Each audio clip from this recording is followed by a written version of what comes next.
Welcome into the Oklahoman's video studio for another Trust Tuesday segment with our friends at the Better Business Bureau. Sean Rose joins us. Good to see you, Sean. Good to see you. It's time to do some homework, ladies and gentlemen, as we're here in July, right in the middle of summer.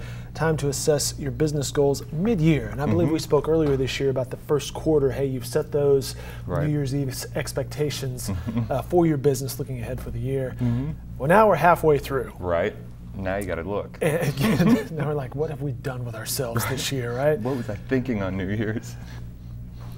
About many things, including your business. But there are 5 points that Sean is going to highlight for us today about assessing those business goals for the year, including taking a look at those current goals. Right. Yeah. So that's obviously the first step. Is you want to review your current goals. What did we decide over? Exactly. And then where was I thinking, and where was my mindset at? But really, it's take a look at your current goals, and really also your financials with that.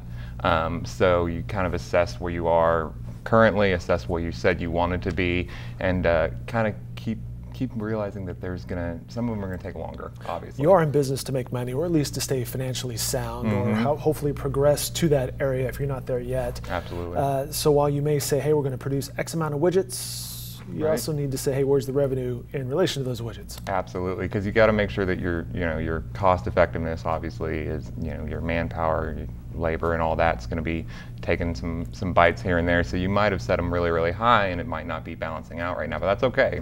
Just make sure that you kind of account for that, and then update them as you go along. That leads us straight into point number 2, which is evaluating the progress. And there's a lot that goes into this, as you have lined out right there.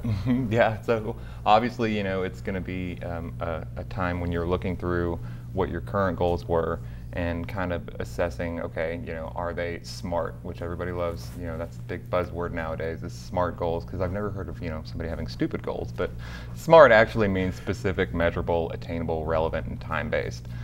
So all those factors kind of play into how you can achieve that goal. So that's something you probably were keeping in mind when you first wrote them down. Attainable and relatable or relevant might play into actually what's happening in the economic space of your business, right? Things change during a year. Right. Yeah. I mean, there's so many different things that can impact a business, from imports, exports, right, sure, costs, stuff like that, or locally, if it's maybe like a newer tech startup, newer industry, if there are credits, or did you do your taxes?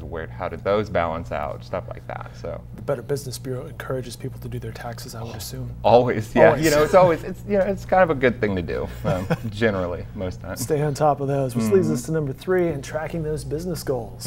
Yeah. So obviously, there's a couple different ways you can do that. Me personally, I have my goals written out. We have whiteboard walls in our office, and so that way I'm staring at them every day. So when your boss, let's say it's Kit, wanders into the office, you're like, boom, my goal's right there, as you can clearly see. Call her in and be like, hey, look, checking this one off.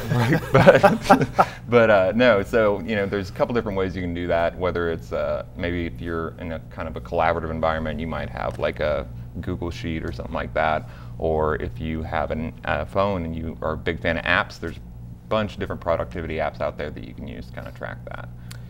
Here's something fun to do, to reassess the people who work around you. Exactly, yeah. So, which is an ominous way of saying, hey, take a look at your team. Do you have the right people in the right places, I assume? Absolutely. This isn't like, just start firing people. That's not really what we're trying to say. What we're saying is, well, it's July. It's been fun, guys. Yeah, you did a good job. But what we're saying is, take a look at who your team is, if it's your leadership team, your management team, whatever, and kind of see where they're at. And maybe it's not necessarily letting somebody go, but it's changing their job and their job role. Because as things develop in a business and as things develop throughout the year, sometimes you might have to add in more duties to somebody than you initially kind of first thought. And so that way, when you change that role or that job description, that might also change their perspective, might make them engage more, might make them have, come up with some new ideas and things that could actually be beneficial. Good thinking, I like that. Which leads us into number 5, which is keeping everything kind of updated. Right, yeah, you gotta keep it relevant. Obviously, so make sure that you're updating it continuously throughout the year. This is a process that is always ongoing, it's always fluid, so it's obviously a good time to update your current goals and then kind of look at, okay, for the next 6 months, how do I build off where I started? As you might guess, we will update this throughout the year as we head into that holiday season in the fourth quarter and what businesses need to be doing at that point. Absolutely. All right, he's Sean Rose, the Better Business Bureau. You can find more information. There's a website that's nice and handy with all sorts of information, bbb.org/Oklahoma City. Sean, thanks for your time. Appreciate it. Always a pleasure.